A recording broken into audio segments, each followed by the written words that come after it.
Thank you so much for taking the time to attend our go-to meeting, and we are so happy to be able to provide this extended trial for the California State University libraries. The person who will be very ably giving this presentation is my colleague, Tom Love. Tom is the Director of Business Development for PolicyMap.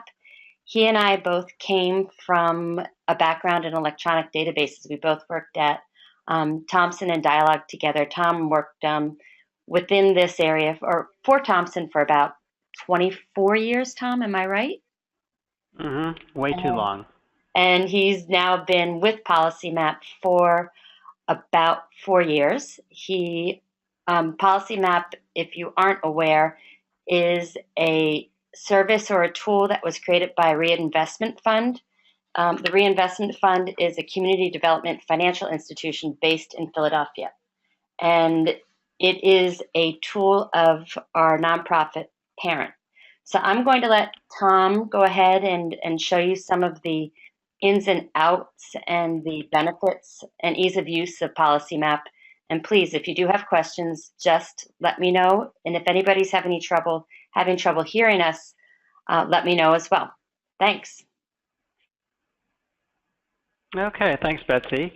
And yeah, actually, this is not a webinar format. This is just a regular go-to meeting. So anybody can just chime in with questions rather than typing them in. So we were expecting a smaller group, so we thought we'd keep it informal. But yes, I'm Tom Love, and it's a great pleasure to be working with the Cal State campuses. And we're very excited today to show you PolicyMap. So before I go to the map itself, which you can see, you can access at calstate.policymap.com/maps. I thought I would just show you on our website, which is policymap.com, some resources that might be of interest to you as well. So when you go to our website, you'll see a link for industries. And under industry, you'll see the first one is academic. If you click on that, it goes into actually some useful videos. So we actually came across a video from a faculty at the University of Delaware. They have their Summer Faculty Institute where they talk about brainstorm about new curriculums. And he had a recorded session about how they're using PolicyMap for environmental justice issues at University of Delaware. And then if you keep scrolling down further, there's another short video from the same professor about how they developed a course using PolicyMap. But then further down, I thought this would be helpful. We have different subject areas on this website and links to different resources. So for example, under public health, we've got a course syllabus from Harvard, a webinar from Thomas Jefferson University, which is a medical school here in Philadelphia. We even have, if you scroll down for journalism, we've got a course syllabus for journalism from USC. And also going back up, we have a webinar from UC Berkeley on planning. So a lot of resources available there for you. You might want to check out. So I'm going back to the PolicyMap page. I'm going to go full screen here now to give myself a little more room. You'll see across the top, I'm actually going to just give you a basic overview of the functionality. And then if you have any questions, of course, please feel free to chime in. Across the top, you'll see the Maps page, which is what we're in now. Maps allows you to view one data layer at a time, and we'll talk more about what data is already in PolicyMap. Instead of looking at data geospatially, you can also look at data in a table format and download data that way. So you can compare data across multiple geographies. So for example, poverty rates for Long Beach compared to Los Angeles, compared to San Francisco, compared to Chicago. You'll see that there's 4 different types of reports in PolicyMap that you can generate instantly on any area that you click on the map, draw on the map, or assemble on the map, or within a specific radius of an address, such as a hospital or a school. We have something called 3-layer maps that allows you to find areas that meet multiple criteria that you specify. So for example, in California, I want to find areas where Hispanic population has grown at least 20%, where the area also has at least a 30% poverty level, where at least 50% of working adults do not have a high school diploma. It would show you the areas that match those criteria. Data loader is where you can upload your own data points using the spreadsheet and save them as your own data set in PolicyMap. And then you can do that against the data that's in PolicyMap as well. And I have an example upload file for that. And not to embarrass Betsy, but we've just added the citing page. So when you click on the citing page, it takes you to how to cite us. So here we have APA, Chicago, and MLA style. Go back to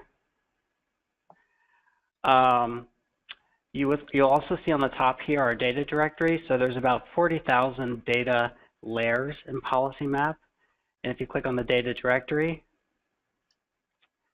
you'll see that when you're in the mapping tool itself, whatever data that you're looking at will link directly to that part of the data directory. So we have a team of data specialists here that continually update all the data that's in PolicyMap, as well as continually add new data sets. So we're very proud of the work they do because they write very thorough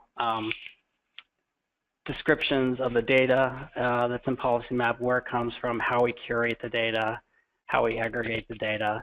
So you can see that these categories in the data directory mirror the subject categories you see across the top of PolicyMap. So if you wanted to jump down to health, you can see all the health data.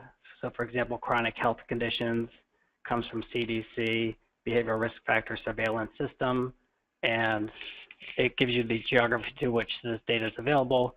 In this case, census tract, county, etc. You can also view data alphabetically by source. So if you want to see all the data that we have from the FDIC or the FBI or the CDC or the BLS, you can do it. You can view the data that way.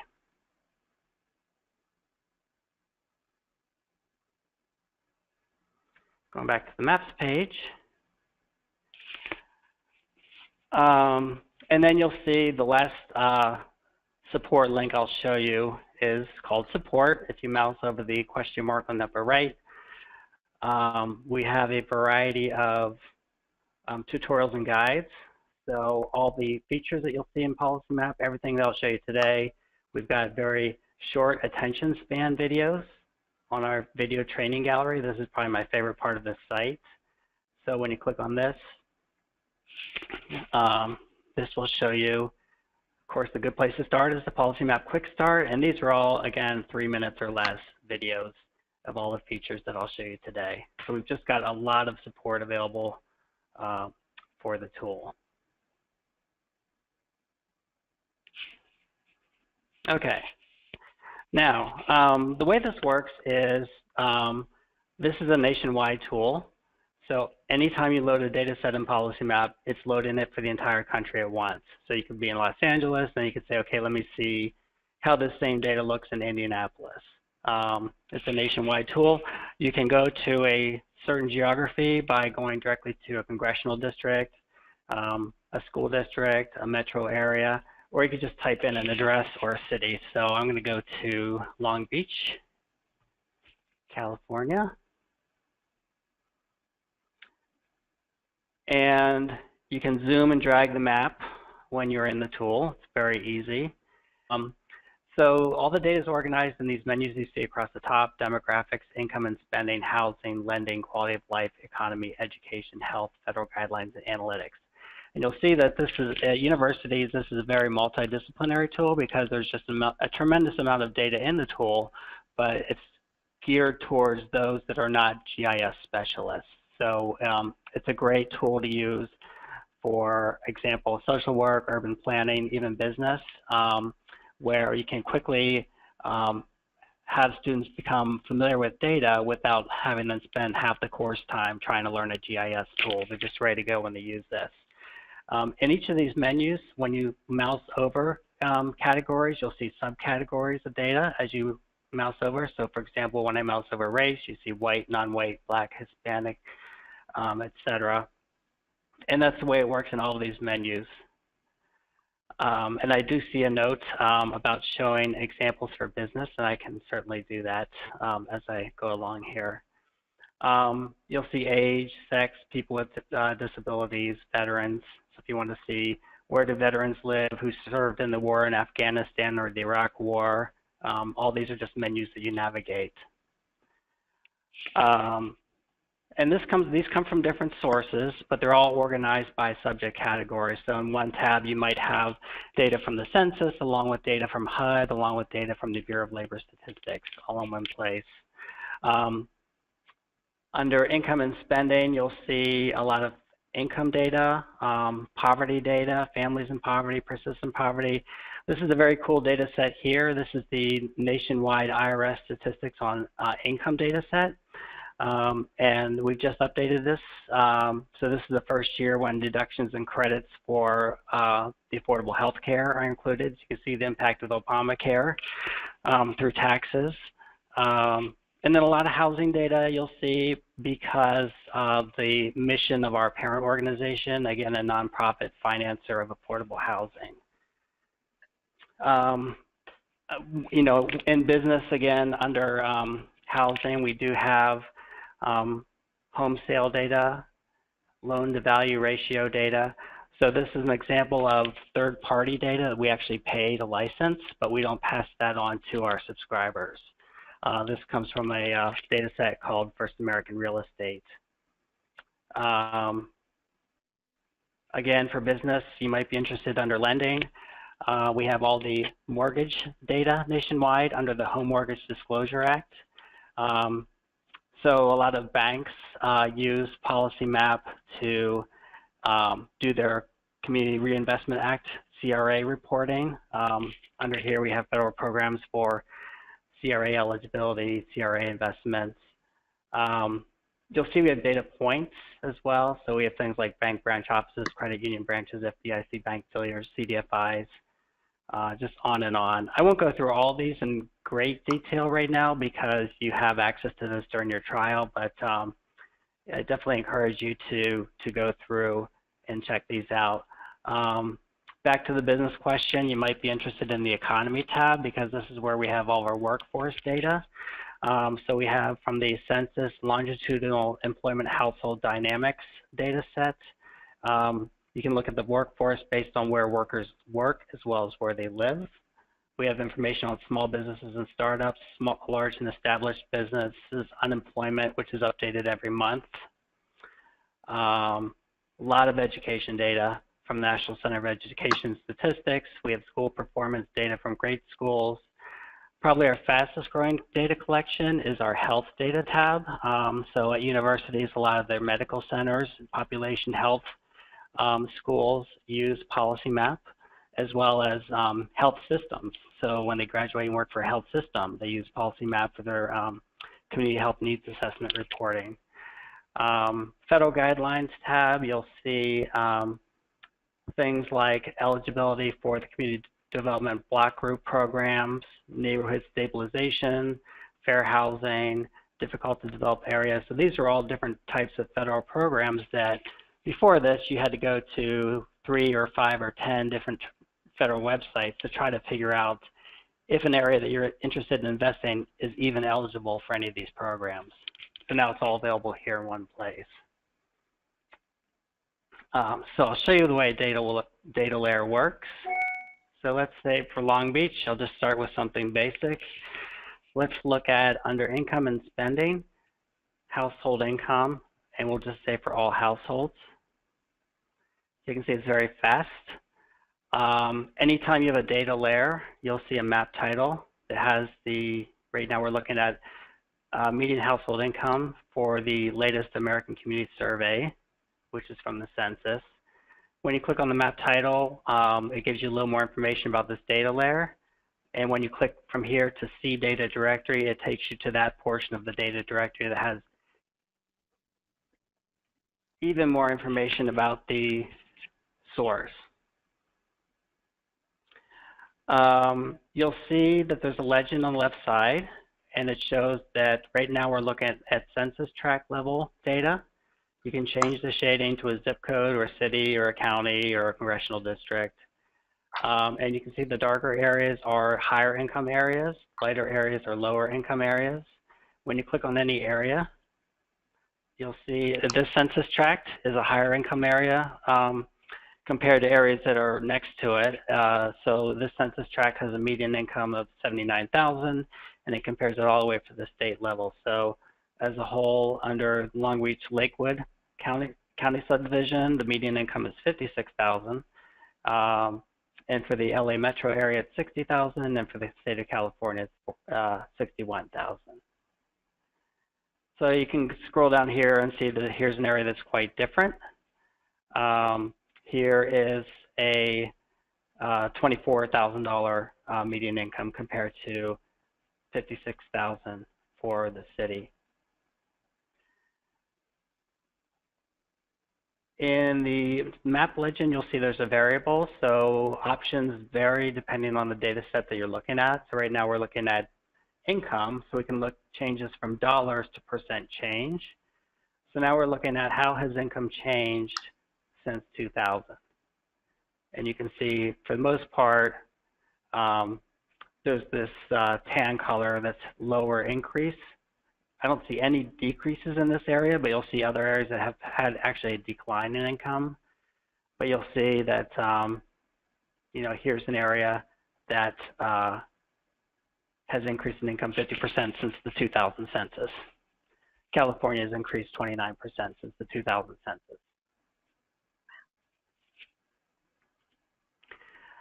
You can put things on top of this map like data points. So as an example, under education, so you can actually mix and match data points with data layers from different tabs. So let's say under education, I want to put the Cal State campus on here. So we have community colleges and also four-year colleges and universities. You'll see that there's an icon created. This is coming from the National Center of Education Statistics.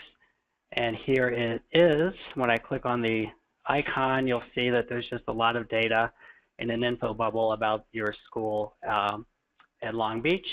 So it has basic information about the institution size, degrees offered, finance information, revenue expenses, costs of going there, enrollment and retention, graduation rate, you know, bachelor's, master's, doctorate degrees offered. Whenever you have data points, I'm actually going to change the map a little bit here. I'm going to take off the data layer for income, and there's this really cool, I think, data layer that we've created under demographics. You can look at diversity, and there's a predominant race ethnicity data layer. So now you can see in Long Beach here, the red areas are where the Hispanic population is predominant race or ethnicity, and the degree to which that race or ethnicity is predominant is how dark it is. So you can see over here in the Wilmington area, it's over 90% Hispanic. Then you can overlay this with data points. So let's say, okay, this is interesting. I want to see how schools are performing in these environments. So under education again, we have a school performance data set. This is from Great Schools. And so you can see all these circles are schools. So here's Lee Elementary School, and it's got ratings, information, test scores.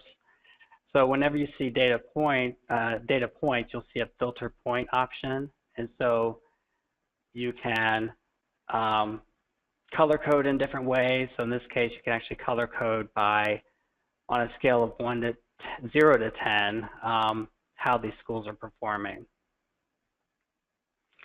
So you can see that the top performing schools are 9 to 10 are blue. The lowest performing schools are 1 to 2 are red.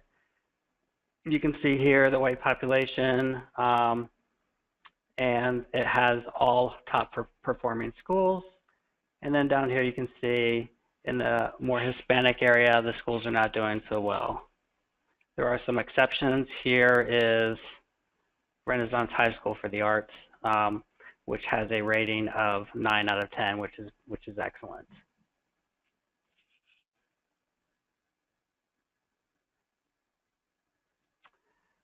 Okay, so basically that's the way data layers work.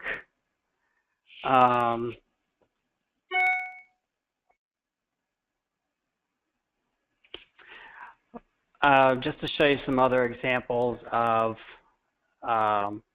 you know, for example, under housing or urban planning, we've got HUD multifamily housing.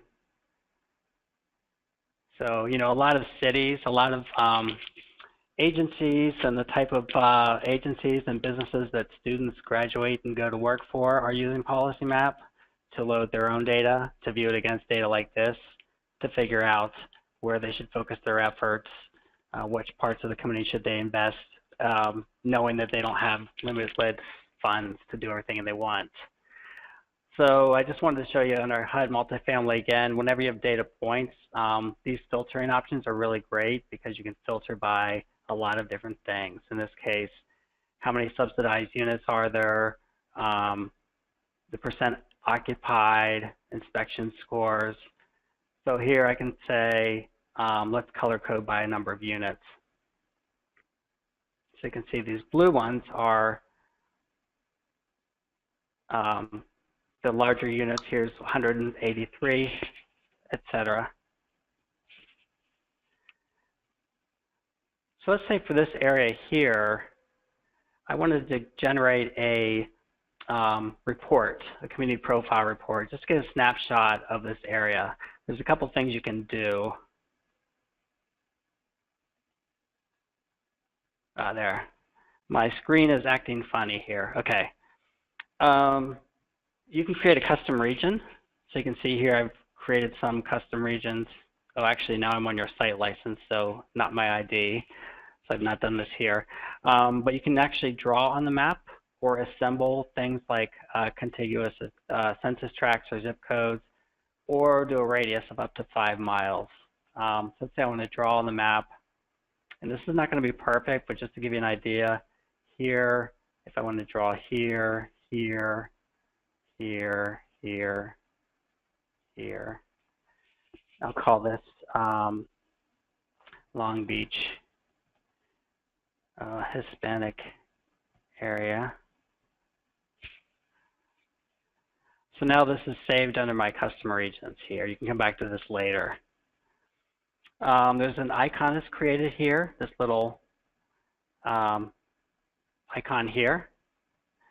And you can, in this case, I've got my HUD multifamily housing locations. In this box, you can see a list of those. So all the data that's in those info bubbles, when you click on the individual housing locations, is now in this giant spreadsheet. And from here, you can download and export this as a CSV file. You can also get a report on this area. So if I click on this link, anytime you click on the map, you'll see a get report link for wherever you're clicking. So for my custom region, you'll see when I click get report, you'll see that there are 4 types of reports in PolicyMap. The most popular is the community profile report, which I'll show you now. We also have a rental housing report. It talks about how many housing units there are, what the rent is, and income statistics on those that are renting. We have the HMDA report. This is the Home Mortgage Disclosure Act report. So this is all of the mortgage lending that's going on in the area, and it breaks it up into great detail, types of loans, types of recipients, and so forth. And then we also have the home sale report. It's defaulted to the custom region that I've clicked on, Long Beach Hispanic area. So I'm going to preview the report area, which is here, and then I'll generate the report. So this report pops up. It shows the census tracts that are included in this area. And then the rest of this will populate hopefully shortly. There we go. So this has population trends. It will have who the state representatives are for a congressional district.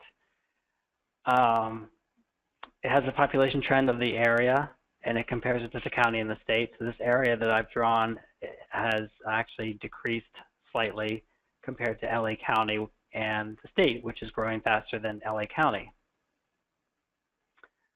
It has a breakdown of population by race or ethnicity.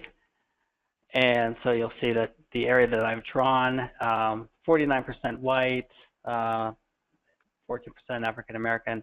Actually, it's, yes, and then it's 56% Hispanic population compared to the state, 38%.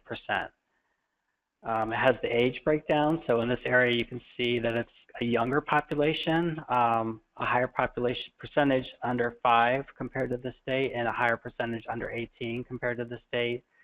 It has also a slightly higher working age population and a lower aging population, which is interesting. It has the type of income levels. So in this area that I've drawn, 36% of families households make less than $25,000 per year, et cetera, and then it compares up again to the county and the state level.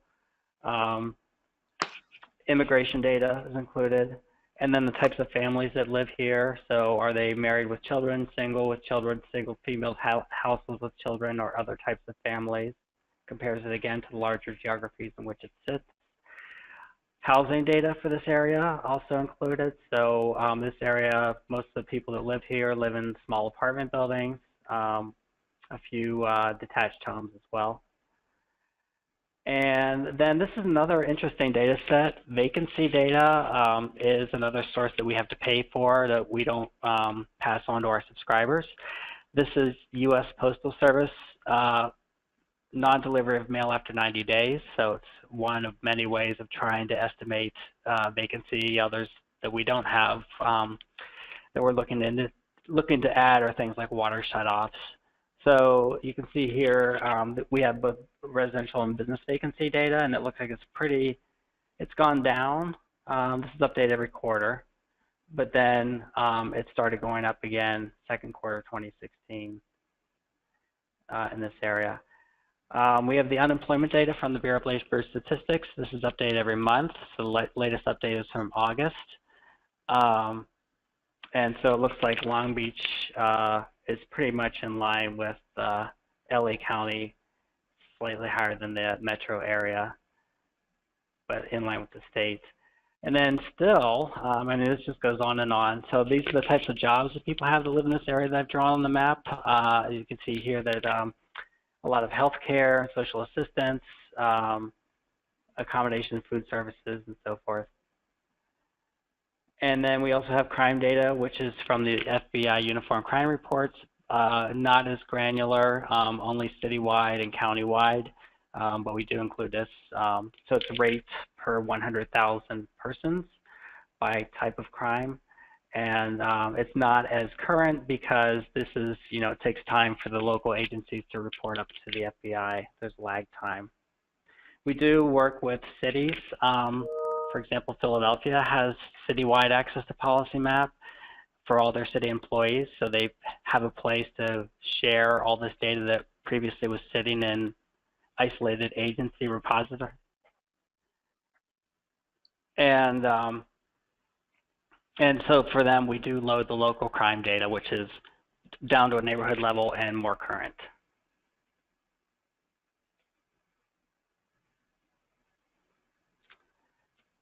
And I'll pause there for any questions. I don't know, Betsy, if I am looking at the chat feed and I'm not seeing any questions, but please feel free to type in any messages or questions that you have, or to chime in as well. So does anybody have any specific questions for Tom? I think we're good. Okay. I'll show you a couple other housekeeping items. On the bottom of the map, there's map boundaries. So here is where you can do things like turn off freeways and roads for a cleaner map, take out parks, water and land use areas. You can also overlay boundaries like zip code or counties or cities. So here now I've put the zip codes on top of the map. Might make it easier if you're looking at data at that level. And I'll show you something kind of geeky, but I think is cool. Let's put income back on here again. No, actually, I'm going to put on here under economy. I'm going to look at workforce characteristics by residents. I'm going to say by earnings and education. I want to find how many workers there are who have less than a high school diploma. So now you'll see the map title, percent of workers by resident without a high school degree in 2014. I'm going to change this from percent to number. Now I'm instead looking at number of workers by residents without a high school degree in 2014. And you can see when you click on the map title, this is for workers 30 years or older. And you can see here's Cal State University. So there's also a satellite map on the upper right here. So you can see whatever you do on the left here, the satellite map will adjust with it. You can change the opacity of the data layer. So now you can see here's Cal State Poly. I'm sorry, I don't know why I keep calling you that. I hope you don't get upset. And the geeky thing I noticed was, as I was preparing for this,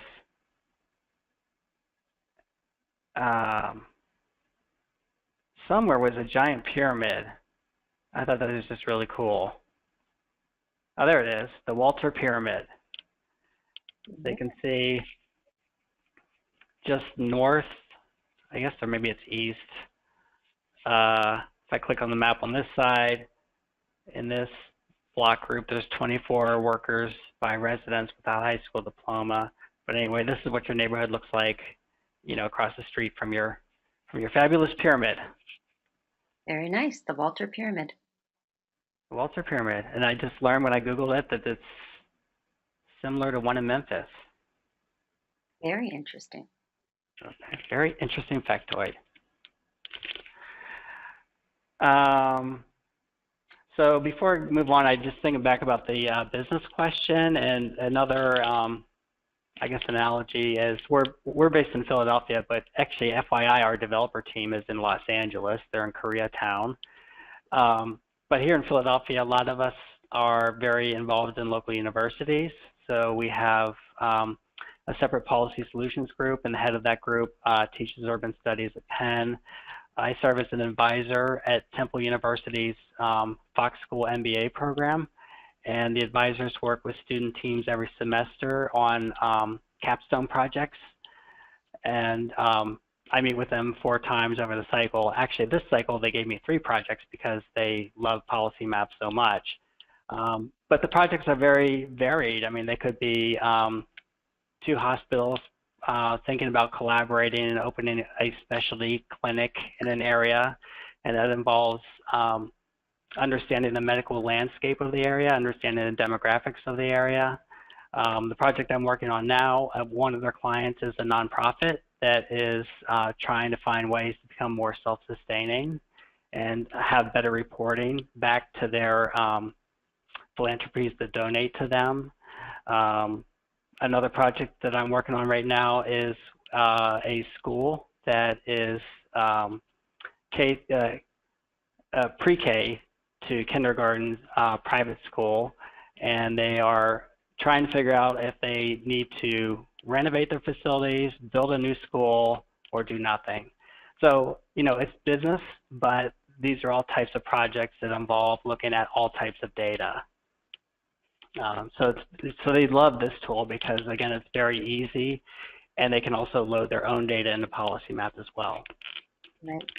Tom, we have a question from Eddie, and he is wondering if you can show him within the legend how you can adjust colors so that we are ADA compliant, showing how you could change the colors on the map so that someone who's colorblind. Sure, that's a great question. So yes, you'll see here in the legend there's colors, and you can also edit the ranges of the cut points. I'll show you how that works too. So under colors, you can change it. There's also, and for some reason on this computer it's looking a little odd, but you can choose the color ramp and then click apply. So this is grayscale. Or change it to some other color that you might want. That's maybe a little more neutral if you're sick of looking at our PolicyMap purple. So let's say I want to go with this kind of brownish color. You can do that. So that's one thing you could do in the legend. You can also edit ranges. So right now we're looking at number of workers by residents without a high school degree. We're looking at census tract. And we can edit the ranges. So right now we have 5 ranges, and let's say, well, we don't really need 5 ranges. Let's make this 3 ranges, and let's make this 0 to 25. I'll say 120, and then you can apply. And this is not a very exciting example, but you can edit the ranges on the map as well. And I think another important point.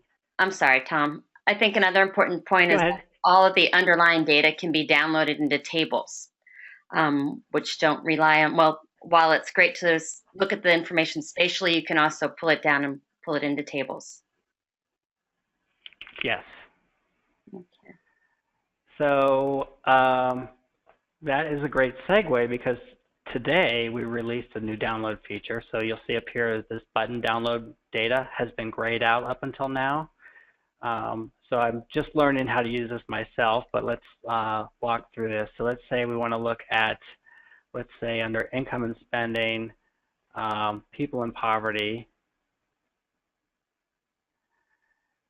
And I'm going to change these colors because I'm just depressed looking at this, whatever color this is. My father was colorblind, and I think I'm getting more and more like him all the time. So you can see the estimated number of people living in poverty, and you can add more ranges again. So let's say we want to bump this back up to 4 ranges. And then let's say, let's look at where are community health centers and lookalikes. So under health, we have community health centers and lookalikes. So here's an area that's high poverty, and it's great that there are a few clinics here. Like here is the Vasek Pollock Children's Clinic Family Health Center, for example, and a lot of information about the services they provide and so forth. And let's say that you wanted to download a listing of wherever these clinics are. You want to find out the poverty rate of the census tracts in which they sit. So now you can click on this download button.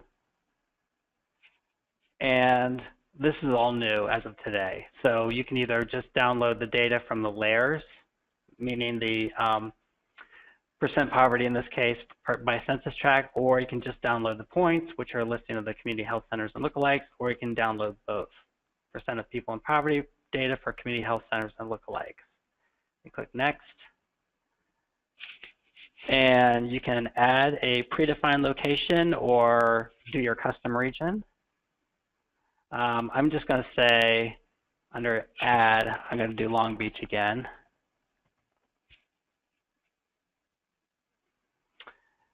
And there's your preview window, and then we confirm download and download CSV. So this will pop up in your browser in a short while, hopefully, and you can close this out and keep working in the meantime. So hopefully I'll see a notification pop up here soon. There it is.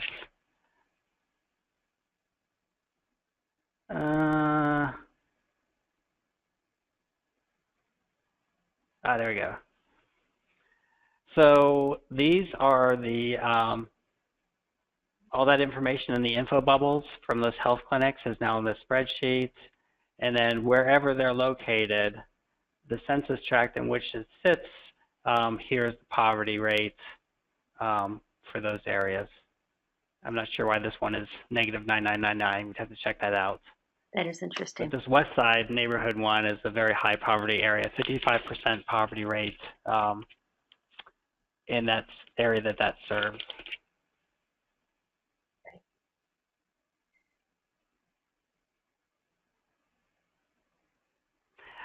Okay, how are we doing on time? We have about 18 more minutes. The one thing that you might have noticed when Tom opened up that table is that there are FIPS codes that are downloaded when you download your data, and that allows you to take the information from the tables or the data that you download from PolicyMap and join that in other mapping products. So it's something that will allow you to take this data and use it in some of the more sophisticated products that some of your mapping or geography specialists might use. That's right. So that's, even though I position this product as a kind of a non-GIS GIS tool for non-GIS experts, there are people that don't care about this interface. They only want the data, so they come in here, they download it, and then they'll upload it in ArcGIS or whatever other tools they're using.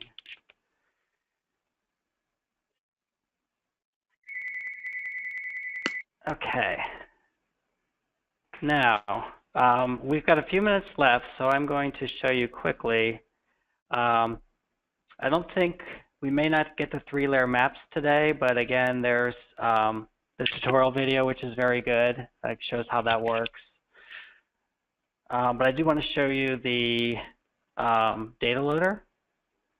So the way it works is it's for data points. So I'm clicking on a data point again. Here, again, is the health clinic. So if you can imagine all this information about this one clinic and this info bubble is the equivalent of one row on a spreadsheet. So with the data loader, you're able to upload up to 5,000 points at a time at a batch. You can do as much as you want, but you're limited to 5,000 rows of data at a time, and spreadsheets up to 45 columns wide.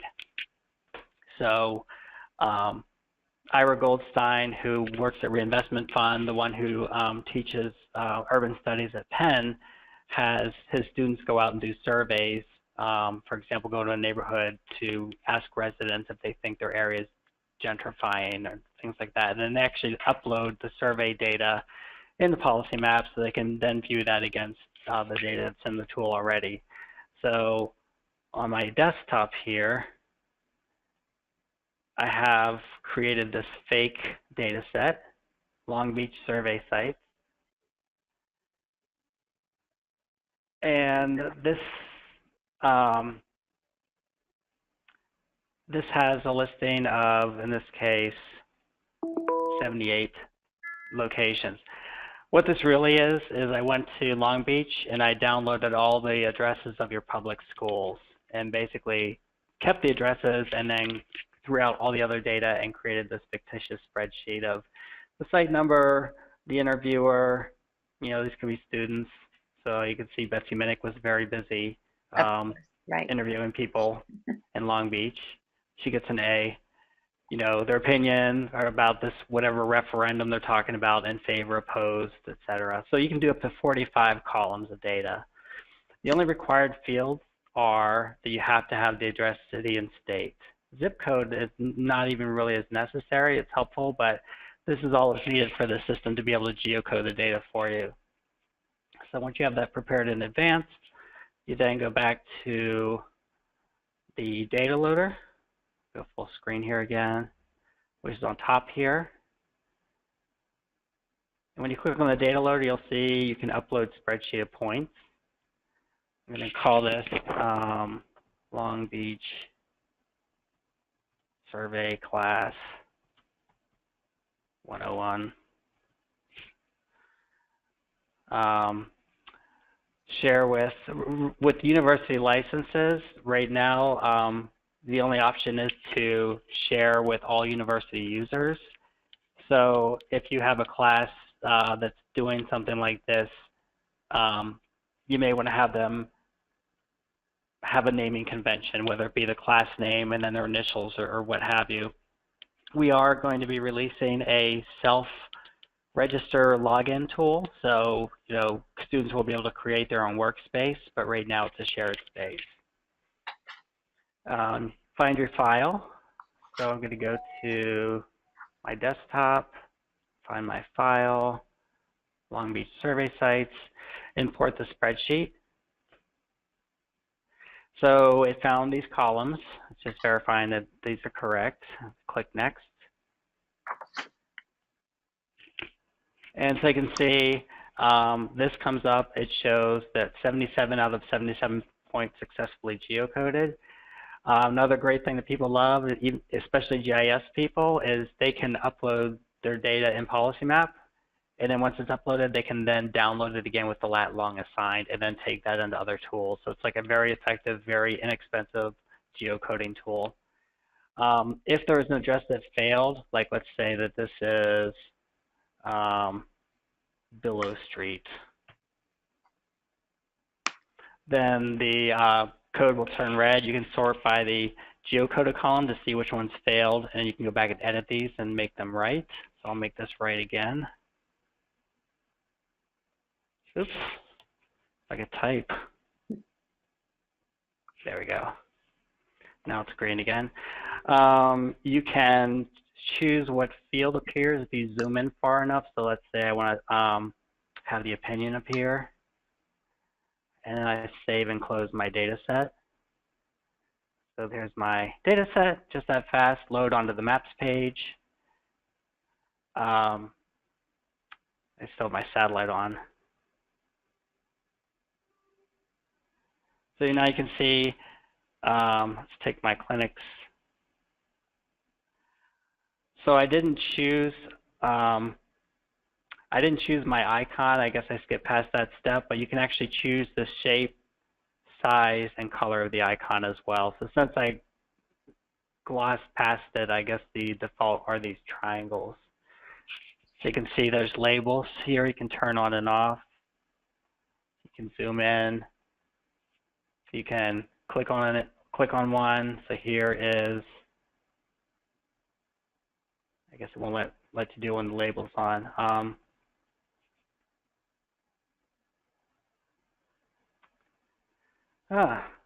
right, you, Tom. This was working before. It was. We'll have to check into this. I don't know why this is not letting me click on the data points, but basically, when you click on it, it would look like any other data point that's already in PolicyMap, and then you could also have a link to do a radius report around that site and all the other functionality in PolicyMap. And at this point, you could say, okay, now let's put my custom region back on here again, Long Beach Hispanic area. And now I just want to download the surveys that were done in this custom region I created before. So again, click on the icon, see list of Long Beach survey class 101, and here's all the work that's been done in that area.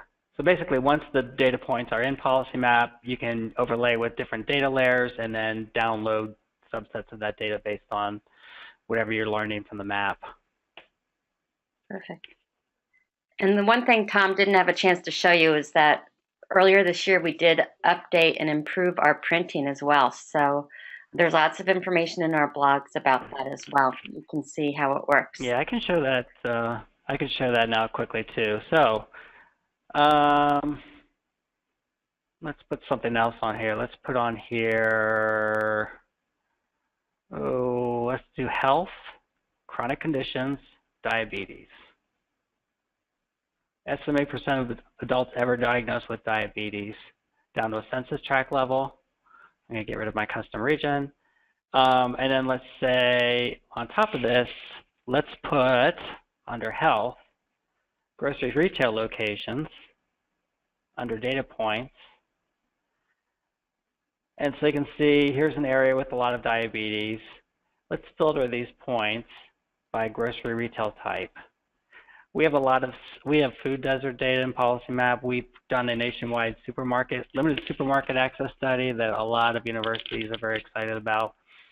That's all in here. So here we have, areas where there's high diabetes and, lack of stores. So let's say we want to save this as a map. You actually go up here. It's called Print. And this was actually released a few months ago as well. So we're always improving our product. So you're in this print preview window that you can still readjust until you find exactly as you like it to appear. And all these functionalities here. So you can adjust the text size. You can do portrait landscape, PDF and PNG. You can actually type in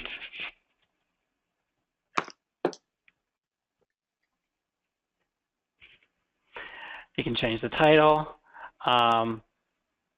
Under more options, this is very important. You can also, when you click on the map, you have those short descriptions. So here you can actually include the data layer description in the map title. I'm going to make this smaller again. And then you export. And then the same way as when we downloaded the data before, the notification will come up and you'll have your map exactly as you positioned it in the print preview window. It used to be a real headache to try to do this. You'd have to just trial and error because you never knew how this was going to end up. So this was a big deal when this was released. Right, and it's a really high quality image. Here it is. There's my map. Beautiful. Thank you so much, Tom. Does anybody have any additional questions for Tom or for me? I'll assume no messages mean you might not. The trial for all the Cal State libraries runs through this week. We are happy to answer any questions to extend for certain groups if you feel like you need it to share with faculty or your colleagues in the libraries. And also, Eddie and Terry and Ying have information about the pricing plans that we have offered for all of the CSU schools. But certainly I'm happy to answer any questions, and we will put together this recording and deliver it.